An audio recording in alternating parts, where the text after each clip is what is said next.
Hi అండి. ఎలా ఉన్నారు? బాగున్నారా? Welcome back to our channel KK arts and cooking. ఈరోజు వీడియోలో మిల్ మేకర్‌తో మంచి కర్రీ అయితే చేసి చూపించబోతున్నానండి. వీడియో స్కిప్ చేయకుండా చూసేయండి. లైక్ చేయండి, షేర్ చేయండి, అలాగే సబ్స్క్రైబ్ చేసుకోవడం మాత్రం మర్చిపోకండి. ముందుగా వాటర్‌ని ఈ విధంగా బాయిల్ చేసుకోండి. బాయిల్ అవుతున్న వాటర్‌లో మనం తీసుకున్న మిల్ మేకర్‌ని వేసేసుకోవాలి. పెద్దగా ఉన్నాయి కదండీ! ఈ మిల్ మేకరు ఒక 2 నిమిషాల పాటు ఉడికించేసేయండి. మనకి చిన్నగా ఉన్న మిల్ మేకర్ అయితే మనం ఉడికించాల్సిన అవసరం లేదండి. హాట్ వాటర్‌లో వేసుకుంటే సరిపోతుంది. చూసారు కదా! ఒక 2 నిమిషాలు ఈ విధంగా కలుపుకుంటూ ఉడికిచ్చేయండి. వీటిలికి వాటర్ అనేది పొంగుతూ ఉంటుందండి. సిమ్‌లో పెట్టేసి ఒక 2 నిమిషాల పాటు ఈ విధంగా ఉడికిచ్చేయండి. చూడండి ఈ విధంగా డబుల్ సైజ్ అయితే అయిపోతాయి. ఇప్పుడు వీటిని డ్రైన్ చేసేసుకుందాము. హాట్ వాటర్ అంతా తీసేసి చల్లటి వాటర్‌లో వేసేసుకోండి. మిల్ మేకర్‌ని ఉడికించాం కదండీ! వాటర్‌ని అబ్జర్వ్ చేసుకొని ఉంటుందనమాట. మనకి హాట్ వాటర్‌లో ఉంటే వాటర్ అంతా స్క్వీజ్ చేయడానికి రాదు కాబట్టి మనకి చల్లటి వాటర్‌లో వేసేసుకుంటే ఈజీగా చేసేసుకోవచ్చు. చూడండి చల్లటి వాటర్‌లో వేసిన తర్వాత ఈ విధంగా గట్టిగా ప్రెస్ చేయండి. అప్పుడు మిల్ మేకర్ పీల్చుకున్న వాటర్ అంతా కూడా వెళ్ళిపోతుంది. ఈ విధంగా తీసుకొని ఒక మిక్సీ జార్ తీసుకొని మిక్సీ జార్‌లో వేసేసుకోండి. ఇదే ప్రాసెస్‌లో మొత్తం మిల్ మేకర్ అంతటిని కూడా మిక్సీ జార్‌లో వేసేసుకోండి. దీన్ని ఒకసారి పల్సిచ్చుకుంటూ గ్రైండ్ చేసేసుకోండి. చూడండి మనం గ్రైండ్ చేసుకున్న తర్వాత మిల్ మేకర్ అనేది ఈ విధంగా ఉంటుందన్నమాట. అంటే మనకి కొద్దిగా చిన్న చిన్న పీసెస్ లాగా అయితే వచ్చేస్తుందన్నమాట. ఇప్పుడు దీన్ని ఒక వెడల్పాటి ప్లేట్‌లోకి ట్రాన్స్‌ఫర్ చేసేసుకుందాం.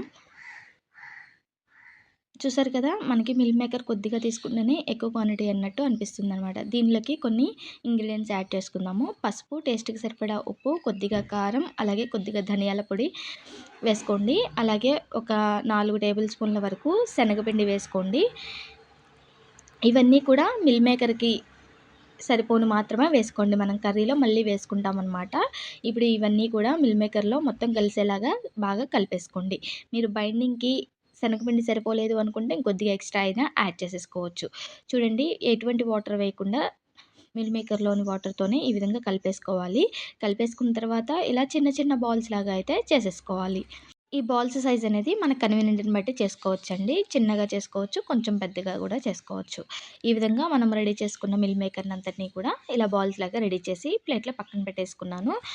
ఇప్పుడు స్టవ్ మీద కడాయి పెట్టుకొని ఒక 2 టేబుల్ స్పూన్ల వరకు ఆయిల్ వేసుకొని ముందుగా చేసి పెట్టుకున్న మిల్ మేకర్ బాల్స్‌ని వేసేసుకుంటున్నాను. వీటిని ఒక 2 నిమిషాలు ర్ రోస్ట్ చేసుకోవాలి. చూడండి ఈ విధంగా కలర్ చేంజ్ అవుతాయి. అప్పటి వరకు రోస్ట్ చేసేసుకోండి. డీప్ ఫ్రై కూడా చేసుకోవచ్చు. ఇష్టమైన వాళ్ళు చేసుకోండి. లేదంటే ఈ విధంగా చేసుకున్నా సరిపోతుంది. ఇప్పుడు వీటిని పక్కన పెట్టేసుకొని ఒక మిక్సీ జార్ తీసుకొని ఒక 2 మీడియం సైజు ఉల్లిపాయలు, అలాగే ఒక 2 మీడియం సైజు టమాటాలని ముక్కలుగా కట్ చేసుకొని వేసుకోవాలి. దానిలోనే జీడిపప్పును వేసుకుంటున్నాను. ఇది పూర్తిగా ఆప్షనల్ అండి. ఇష్టమైన వాళ్ళు వేసుకోవచ్చు. లేదంటే లేదు. ఈ విధంగా గ్రైండ్ చేసుకొని పక్కన పెట్టేసుకోండి. స్టవ్ మీద కళాయి పెట్టుకొని ఒక 2 టేబుల్ స్పూన్ల వరకు ఆయిల్ వేసుకొని పోపు దినుసులు వేసుకోవాలి. ఆవాలు, జీలకర్ర, అలాగే కొద్దిగా పసుపు,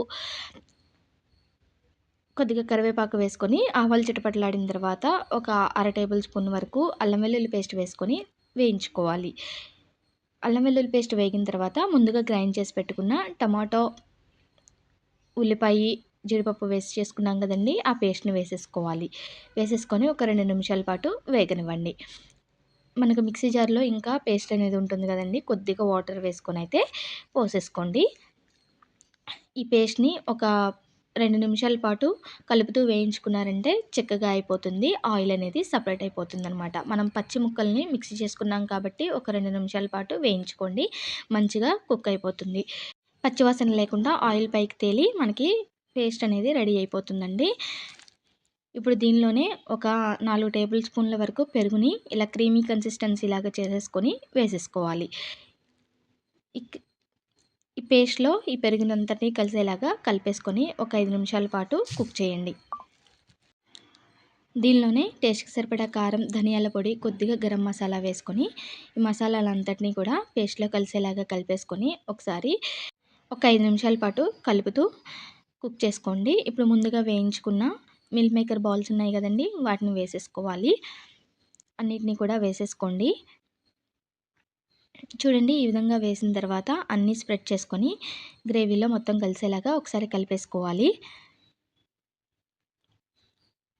మనం ఉప్పు వేయలేదు కదండీ ఇందులో. మనం బౌల్స్‌లో వేసాము. ఒక 10 నిమిషాలు ఉడికిన తర్వాత మనకి ఉప్పు చూసుకొని ఉప్పు వేసుకోండి.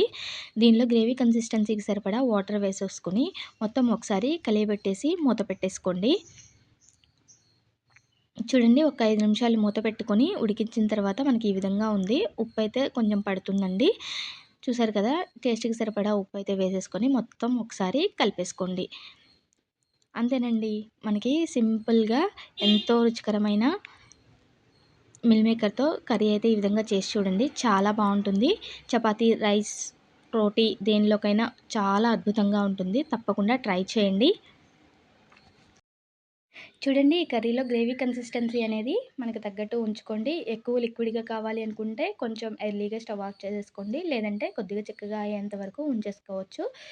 ఒక 2 నిమిషాలకే మనకిది తొందరగా చిక్కగానే అయిపోతుందండి. చూసారు కదా! ఈ విధంగా అనమాట. ఆయిల్ సెపరేట్ అయితే స్టవ్ ఆఫ్ చేసి దించేసుకుంటే మనకి మిల్ మేకర్ గ్రేవీ కర్రీ అనేది రెడీ అయిపోతుంది. ముద్దలో ముక్క పెట్టుకొని తిన్నారంటే అద్భుతంగా ఉంటుంది. చూసారు కదా! తప్పకుండా ట్రై చేయండి. మీరు ట్రై చేసి మీకు టేస్ట్ ఎలా అనిపించిందో నాతో కామెంట్ రూపంలో తప్పకుండా తెలియజేయండి. అలాగే మీరు మన ఛానల్‌ని ఫస్ట్ టైమ్ చూస్తున్నట్లయితే తప్పకుండా సబ్స్క్రైబ్ చేసుకోండి. ఇలాంటి మంచి మంచి రెసిపీస్‌తో అయితే మీ ముందుకొచ్చేస్తాను. Signing off. Stay tune.